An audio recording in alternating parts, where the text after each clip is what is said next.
What's going on, guys? Aero here and welcome back to another video. Now in today's video I want to give you guys my thoughts on the Pokemon Presents presentation which happened yesterday and all the new announcements that came out of it.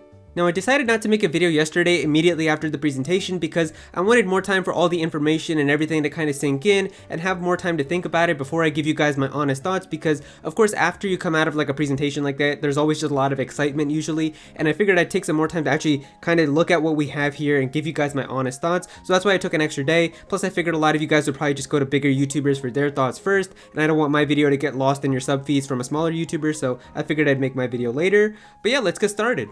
Alright, so let me just start off by saying that this Pokemon presentation was probably my favorite video game presentation that's happened this entire year so far, and that's insane because it's coming from Pokemon. Like, everybody who knows me for Pokemon knows that I've pretty much kind of just lost faith in Pokemon for a while now, where I played the recent games but I just don't really have that much faith that they're gonna wow me away anymore because they just keep giving kind of like the same exact game for like the last couple of years. I mean, even like the day before the Pokemon Presents, I was talking about how I literally have no faith, how I was just gonna wake up to inevitable disappointment, and this presentation completely blew me away. I was so wrong and I couldn't be happier. Alright, so in terms of the reveals, there were really two big things that were announced, and so we'll talk about the first thing, and that is of course we finally got our anticipated Pokemon Diamond and Pearl remakes. And so now we finally know that our official Sinnoh remakes are going to be called Pokemon Brilliant Diamond and Pokemon Shining Pearl. Now if you guys want my honest thoughts about these remakes, these are definitely the remakes that I gotta say I'm pretty mixed about how I feel about them. Like, I don't really have an actual opinion yet, and I don't know for sure if I actually really like these or if I don't like them. It's just so hard for me to decide, and it's been like this on Twitter as well because I've been looking at a lot of Twitter responses. It seems like there's a lot of people that are like, whoa, these are pretty good, I'm excited for them, and there's a lot of people that are also saying that these are not going to be that good, that they're not that happy with them and they're pretty disappointed and they were really expecting something more. Now really the big thing that's kind of divided a lot of people on how they feel about these remakes is the art style that they're using with these chibi characters. I think everyone, including myself, was pretty much determined that Pokemon Diamond and Pearl remakes were going to be using the Pokemon Sword and Shield engine because it's taking place within the 8th generation, but it actually turned out to be completely different because these games are not even made by the normal Pokemon developers. Like, if you guys didn't know that, it was mentioned inside of the Pokemon Presents that the Pokemon Brilliant Diamond and Pokemon Shining Pearl games are actually made by Ilka and not Game Freak, who usually makes all the other mainline games.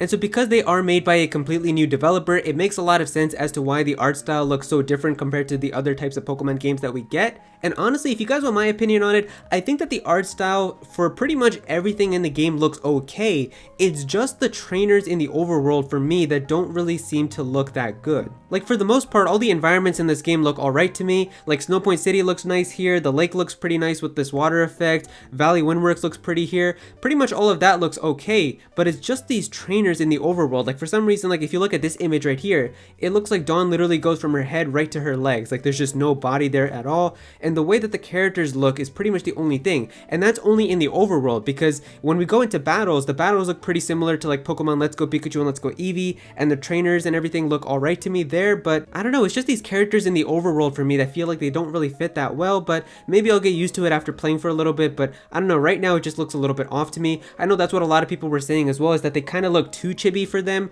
where like they don't mind the chibi art style because they've done chibi types of art styles in the past before, like with Pokemon Omega Ruby and Alpha Sapphire. We've seen chibi types of characters in that game where they move along a grid as well, so they've done it in the past, but it seems like this game is really going into that chibi type of art style, and some people aren't really a fan with how they look. Now something else that I'm actually pretty excited about is the fact that they mention that Pokemon Brilliant Diamond and Shining Pearl are actually faithful remakes to the original Diamond and Pearl. So this basically means that they're going to be kind of one-to-one with how the original games were, so that makes me pretty excited because that actually means that they're not going to force any gimmicks into this game, which I'm actually very happy about. You guys know deep down I've always said, like, I really kind of just want a traditional Pokemon game again with no gimmicks like Mega Evolution or Z-Moves or Dynamax, and I actually got that, so I'm very, very happy with how there are going to be no gimmicks, but at the same time, there also needs to be some new content within these games. Like, they can't just take the exact same game from 2007 and give that to me in HD now and charge me $60, because I've said this before, Pokemon Diamond and Pearl by themselves are not super amazing Pokemon games.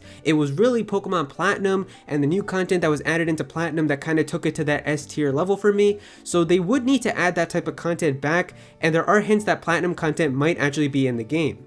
And so from all of this, there is evidence now that Pokemon Brilliant Diamond and Shining Pearl may have some of the extra content that was added into Pokemon Platinum, and that gets me very excited because now, if there is going to be like a distortion world in these games, if there is going to be a battle frontier, if there is going to be contests and all of that, then that gets me very excited because there's actually going to be some good amount of content in these games.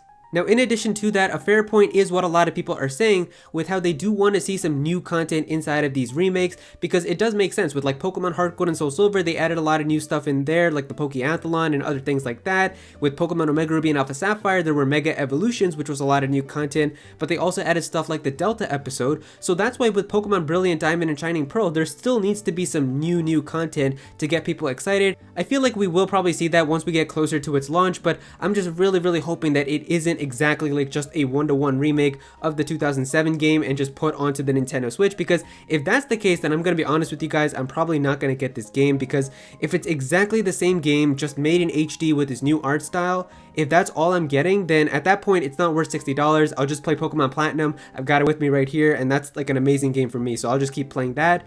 But if there's actually going to be new content, like a new post-game episode or new characters or new something, then I'll actually be interested in getting it. But for now, if it's literally just going to be like the exact same as Pokemon Diamond and Pearl but on the Switch, then I don't know, I have some mixed opinions on how I feel about that. Alright, but in addition to that, the big announcement that actually came out of this Pokemon Presents was something that I never expected, I don't think anybody was expecting, was a completely brand new type of mainline Pokemon game called Pokemon Legends Arceus.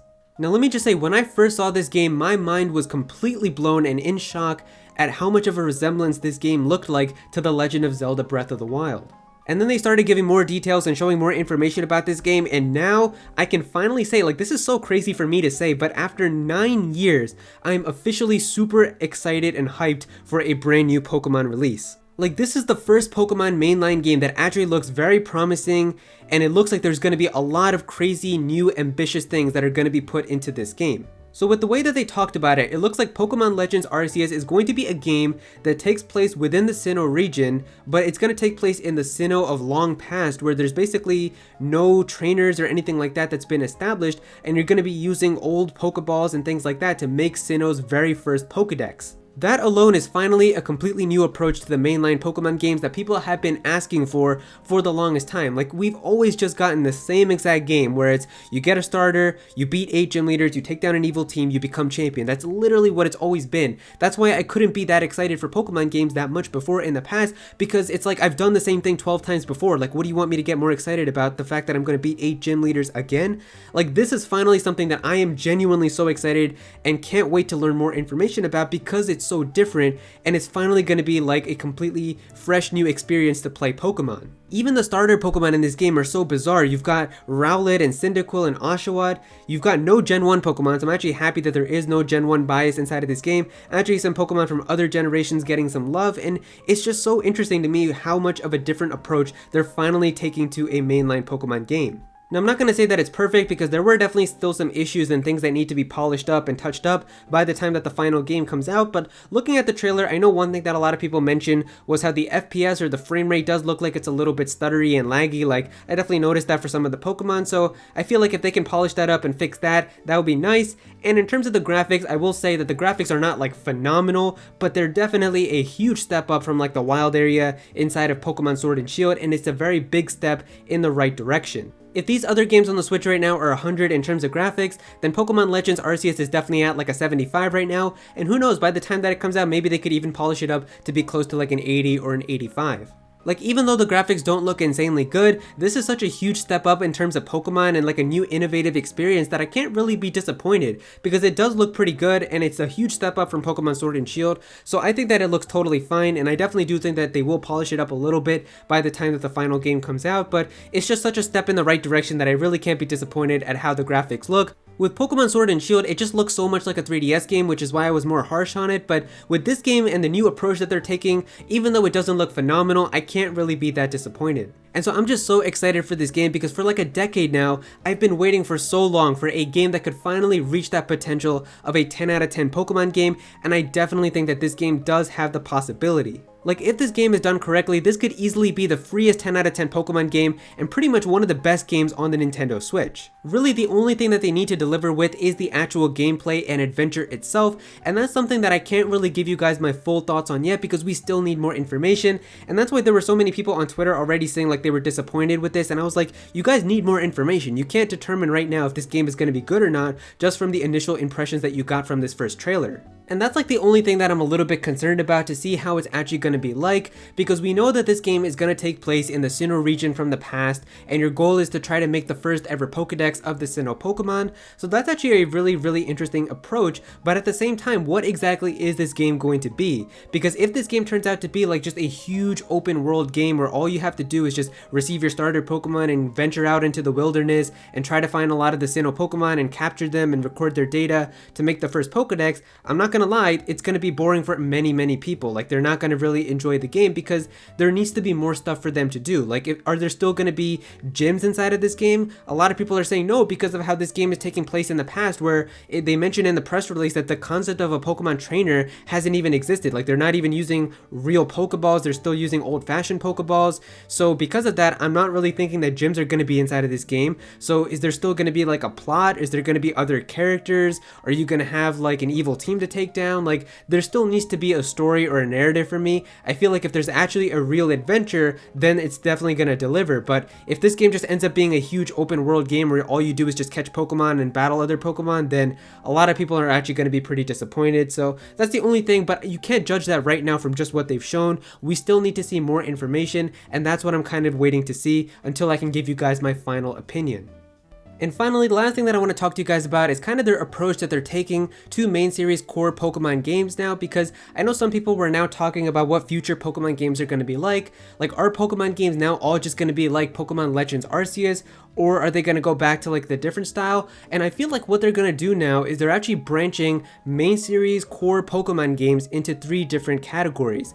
We've got like old Pokemon games that are going to be using chibi types of retro art style, like Pokemon Let's Go Pikachu and Let's Go Eevee, as well as like the Pokemon Diamond and Pearl remakes. So it looks like you're going to have like those retro chibi art styles as mainline Pokemon games. There's going to be a separate mainline Pokemon games that are going to be like Pokemon Sword and Shield, probably Pokemon Generation 9, like those are going to be what those games are like. And then there's going to be another branch now of full-on open world games like Pokemon Legends Arceus. There might be another Pokemon Legends game coming out after that, and maybe they could just do more and make that into its own series. So I feel like now you're going to have 3 different types of series. You're going to have the Let's Go series, or like the chibi art style series. You're going to have like the normal Pokemon Sword and Shield series, and then you're going to have like these special open world Pokemon games. So it's pretty much something for everyone, whether you're a fan of the chibi games, the normal games like Sword and Shield, or like the big open world adventures like Legends of Arceus. You can pretty much get whatever game you want. And so yeah, there you go guys, those are my thoughts on all the new Pokemon information that has come out. I can't believe that a Pokemon presentation delivered to me more than the last Nintendo Direct and the new PlayStation State of Play. Like, it's just insane how much I was more impressed with a Pokemon presentation after I had pretty much just given up hope and faith that a Pokemon game was going to be this amazing or had this much potential anymore. But yeah, I'm definitely excited for the games. Obviously, I'm looking way more forward to Pokemon Legends Arceus, but I am still pretty excited for the Diamond and Pearl remakes. I do want to see a little bit more information, but I understand why some people are a little bit upset with them, because it looks like that they're putting more of their effort for sure into Pokemon Legends Arceus and not as much on the remakes, which they pretty much just gave to another developer. So that pretty much shows how much they really wanted to care about making Pokemon Legends Arceus instead. So I can see why some people might be a little bit upset, because they could have been like, you know, I've been waiting for Sinnoh Remakes for the longest time and these are not really what I was expecting. But I feel like we still need to see some more information about those games before you can fully judge, but I can definitely understand why people do have mixed opinions. If you guys enjoyed this video, then definitely be sure to click that like button and also comment down below and let me know what you guys think of all this. How do you guys feel about all these announcements? How do you feel about Pokemon Brilliant Diamond and Shining Pearl? Do you guys like them? Do you not like them? Definitely be sure to comment down below and let me know. How do you guys feel about Pokemon Legends Arceus? Are you a fan of it? Are you looking forward to it? Definitely be sure to comment down below and let me know as well. If you're new to this channel, then please be sure to subscribe. I'm definitely gonna have some more Pokemon content in the future, so definitely be sure to subscribe so you don't miss out on that. Click on that bell to become a part of the notification squad. Go follow me on Twitter at Aero so you can be featured in videos, and also join my Discord server as well. We've got a bunch of people in there who are always talking about Pokemon and Smash Bros and Nintendo, so definitely be sure to join that. And yeah, that's pretty much it. Thank you so much for watching.